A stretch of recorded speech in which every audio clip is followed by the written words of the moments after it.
ನಾನಿವತ್ತು ಚಪಾತಿಗೆ ಸಿಂಪಲ್ಲಾಗಿ ಬ್ರೋಕ್ಲಿ ಫ್ರೈ ಹೇಗೆ ಮಾಡೋದು ಅಂತ ಹೇಳ್ಕೊಡ್ತಾ ಇದ್ದೀನಿ. ಮೊದಲಿಗೆ ಇದನ್ನು ಬ್ರೋಕ್ಲಿಯನ್ನು ನೀಟಾಗಿ ಕಟ್ ಮಾಡ್ಕೊಂಡು ತೊಳ್ಕೊಂಡಿದ್ದೀನಿ ಫಸ್ಟು.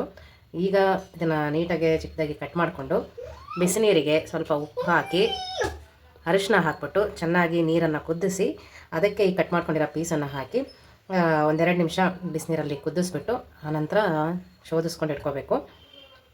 ನಂತರ ಏನೇನು ತರಕಾರಿಗಳನ್ನ ಹಾಕಿ ಮಾಡಬೇಕು ತೋರಿಸ್ತೀನಿ. ಫಸ್ಟ್ ಇದನ್ನು ಕಟ್ ಮಾಡ್ಕೊಂಡು ಬಂದುಬಿಡ್ತೀನಿ ಇವಾಗ. ಎಲ್ಲ ಬ್ರೋಕ್ಲಿ ಕಟ್ ಮಾಡ್ಕೊಂಡಿದ್ದೀನಿ. ಈಗ ನೀರಿಗೆ ಹಾಕ್ತೀನಿ. ಉಪ್ಪು ಮತ್ತು ಅರಿಶಿನ ಹಾಕಿದ್ದೆ ನೀರಿಗೆ ಕುದಿಯೋಕ್ಕಿಟ್ಟಿದ್ದೀನಿ. ಕುದೀತಾ ಇದೆ. ಈಗ ಬ್ರೋಕ್ಲಿನ ಇದರಲ್ಲಿ ಹಾಕಿ ಒಂದೆರಡು ನಿಮಿಷ ಕುದಿಸ್ಬಿಡ್ತೀನಿ. ಈ ಥರ ಹಾಕಿ ಸ್ವಲ್ಪ ಕುದಿಸ್ತಿದ್ದೀನಿ. ಒಂದು 2-3 ನಿಮಿಷ ಇದರಲ್ಲಿ ಕುದಿಸ್ಬಿಟ್ಟು ಆನಂತರ ಇದನ್ನು ಶೋಧಿಸ್ಕೋಬೇಕು. ನೋಡಿ, ಇದನ್ನು ಶೋಧಿಸಿ ಇಟ್ಟಿದ್ದೀನಿ. ನೀರೆಲ್ಲ ಬಸ್ಬಿಟ್ಟು ಹೀಗಿದೆ ಬ್ರೋಕ್ಲಿ. ಈಗ ಇದು ತಣ್ಣಗಾಗೋದ್ರೊಳಗೆ ನಾವು ತರಕಾರಿಗಳನ್ನ ಕಟ್ ಮಾಡ್ಕೊಳ್ಳೋಣ. ಬ್ರೋಕ್ಲಿ ಫ್ರೈ ಮಾಡೋದಕ್ಕೆ ಇಷ್ಟು ಐಟಮ್ಸ್ ಬೇಕು: ಬೆಳ್ಳುಳ್ಳಿ, ನೀರುಳ್ಳಿ, ಕಾಯಿ, ಕರಿಬೇವಿನ ಸೊಪ್ಪು, ಕೊತ್ತಂಬರಿ ಸೊಪ್ಪು, 1 ಟೊಮ್ಯಾಟೊ, ಸ್ವಲ್ಪ ಮೊಸರು, ಇದಕ್ಕೆ ಸ್ವಲ್ಪ ಖಾರದ ಪುಡಿ ಹಾಗೆ ಗರಂ ಮಸಾಲ ಪೌಡ್ರ್ ಕೂಡ ಬೇಕು.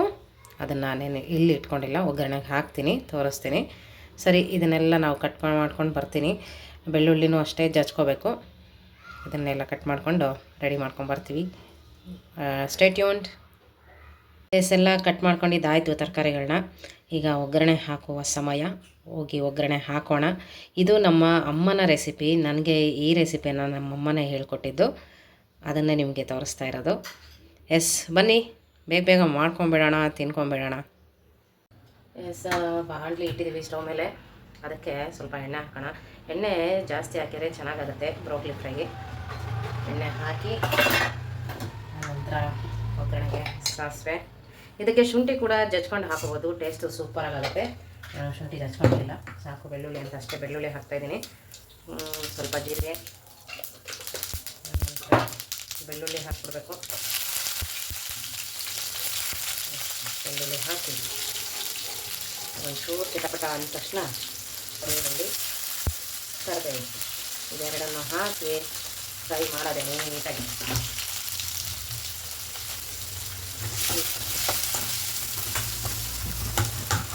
ಫ್ರೈ ಮಾಡಿ ಸ್ವಲ್ಪ ಉಪ್ಪು ಹಾಕಬೇಕು, ಚೂರು ಉಪ್ಪು ಹಾಕಬೇಕು. ಉಪ್ಪು ಹಾಕಿ ಚೆನ್ನಾಗಿ ಹಿಂಗೆ ಫ್ರೈ ಮಾಡಿ. ಇದೇ ಸ್ಟೇಜಲ್ಲಿ ಟೊಮ್ಯಾಟೊನೂ ಹಾಕಿಬಿಟ್ಟು ಮಿಕ್ಸ್ ಮಾಡಿಬಿಟ್ರೆ ಚೆನ್ನಾಗಾಗುತ್ತೆ. ಟೊಮೆಟೊ ಹಾಕಿದ್ವಿ, ಮಿಕ್ಸ್ ಮಾಡ್ತಾಯಿದ್ದೀವಿ, ಫ್ರೈ ಮಾಡ್ತಾಯಿದ್ದೀವಿ. ಇದೆರಡು ಸ್ವಲ್ಪ ಫ್ರೈ ಆಗೋ ತನಕ ಬಿಡಬೇಕು, 1-2 ಮಿನಿಟ್ಸು.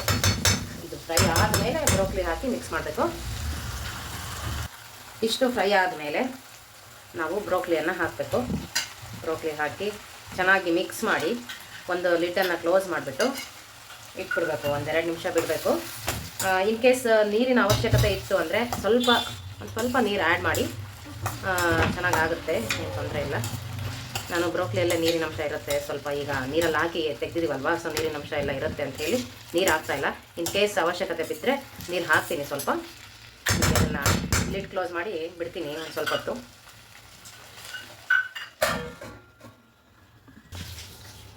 ಲಿಡ್ ಓಪನ್ ಮಾಡಿ ನೋಡ್ತಾ ಇದ್ದೀನಿ. ಲೈಟಾಗಿ ಫ್ರೈ ಆಗಿದೆ ಬ್ರೋಕ್ಲಿ ನೋಡಿ.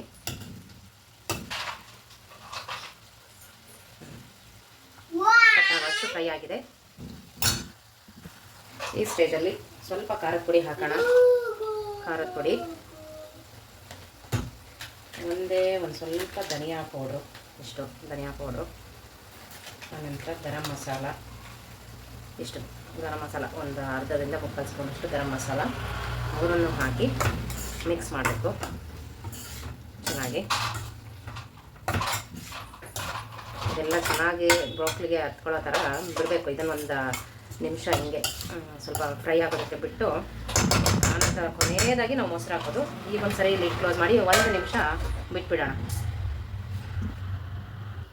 1 ನಿಮಿಷ ಆಗಿದೆ. ಲಿಡ್ಡನ್ನು ಓಪನ್ ಮಾಡಿ ಒಂದು ಸಾರಿ ಮಿಕ್ಸ್ ಮಾಡಿ ನಂತರ ಮೊಸರು ಹಾಕೋಣ. ಈಗ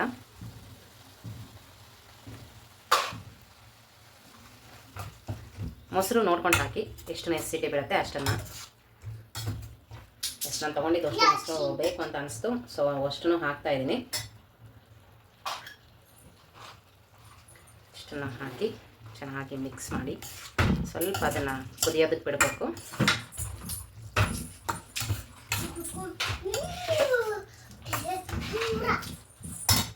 ಇದೇ ಸ್ಟೇಜಲ್ಲಿ ನಾವು ಕಾಯಿ ತುರ್ಕೊಂಡಿದ್ವಿ ಕಾಯಿನ ಅದನ್ನು ಹಾಕ್ತಾಯಿದ್ದೀನಿ. ಸ್ವಲ್ಪ ಹಾಕಿದರೆ ಸಾಕು, ತೆಂಗಿನಕಾಯಿನ ಜಾಸ್ತಿ ಹಾಕೋದು ಬೇಡ, ಇದಕ್ಕೆ ಸ್ವಲ್ಪ ಹಾಕಿ ಸಾಕು. ಸ್ವಲ್ಪ ಹಾಕಿ ನಂತರ ಕೊತ್ತಂಬರಿ ಕಟ್ ಮಾಡಿ ಇಟ್ಕೊಂಡಿದ್ವಲ್ವ ಅದನ್ನು ಹಾಕಿ. ಇದು ಮೀಡಿಯಮ್ ಫ್ಲೇಮಲ್ಲಿ ಇಟ್ಕೊಂಡು ಮಾಡ್ತಾ ಇರೋದು. ಈಗ ನಾನು ಮುಂಚೆ ಎಲ್ಲ ಲೋ ಫ್ಲೇಮಲ್ಲಿ ಇಟ್ಟು ಒಗ್ಗರಣೆ ಹಾಕಿದ್ದೆ, ಲೋ ಫ್ಲೇಮಲ್ಲೇ ಇಟ್ಟು ಲಿಡ್ಡೆಲ್ಲ ಕ್ಲೋಸ್ ಮಾಡಿದ್ದೆ. ಈಗ ನಾನು ಮೀಡಿಯಮ್ ಫ್ಲೇಮಲ್ಲಿ ಇಟ್ಕೊಂಡು ಫ್ರೈ ಮಾಡ್ಕೊತಾ ಇದ್ದೀನಿ. ಇದನ್ನು ಕೊತ್ತಂಬರಿ, ಕಾಯಿ ತುರಿ, ಮೊಸರು ಎಲ್ಲ ಹಾಕಿ ಚೆನ್ನಾಗಿ ಒಂದ್ಸರಿ ಮಿಕ್ಸ್ ಮಾಡಿ ಅದನ್ನು ಕುದಿಯೋದಕ್ಕೆ ಬಿಡಬೇಕು.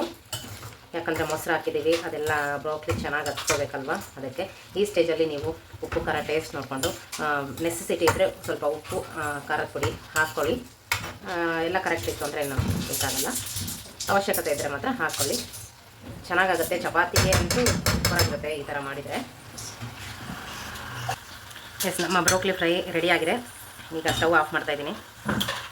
ಸ್ಟವ್ ಆಫ್ ಮಾಡಿದೆ. Yummy and tasty broccoli fry ಸಖತ್ತಾಗಿ ಕಾಣಿಸ್ತಾ ಇದೆ. ತಿನ್ನೋದಕ್ಕೂ ಸೂಪರಾಗಿದೆ. ನಾನು ಟೇಸ್ಟ್ ನೋಡಿದೆ, ತುಂಬ ಚೆನ್ನಾಗಾಗಿದೆ. ಎಸ್, ಯು ಕ್ಯಾನ್ ಟ್ರೈ ಮಾಡಿ, ಮಾಡ್ಕೊಂಡು ತಿನ್ನಿ. ರುಚಿಯಾದ ಆರೋಗ್ಯಕರವಾದ ಅಡುಗೆಗಳನ್ನು ಮಾಡ್ಕೊಂಡು ತಿನ್ನಿ. ನಾವು ಅದೇ ಥರ ವೀಡಿಯೋಗಳನ್ನು ಅಪ್ಲೋಡ್ ಮಾಡ್ತಾ ಇರ್ತೀವಿ. ನಿಮಗೆ ಈ ರೆಸಿಪಿ ಇಷ್ಟ ಆಗಿದರೆ ದಯವಿಟ್ಟು ನಮ್ಮ ಚಾನಲನ್ನು ಸಬ್ಸ್ಕ್ರೈಬ್ ಮಾಡಿ, ಹಾಗೆ ಈ ವಿಡಿಯೋನ ಲೈಕ್ ಮಾಡಿ, ನಿಮ್ಮ ಫ್ರೆಂಡ್ಸ್ ಆ್ಯಂಡ್ ಫ್ಯಾಮಿಲಿಗೆ ಶೇರ್ ಮಾಡಿ.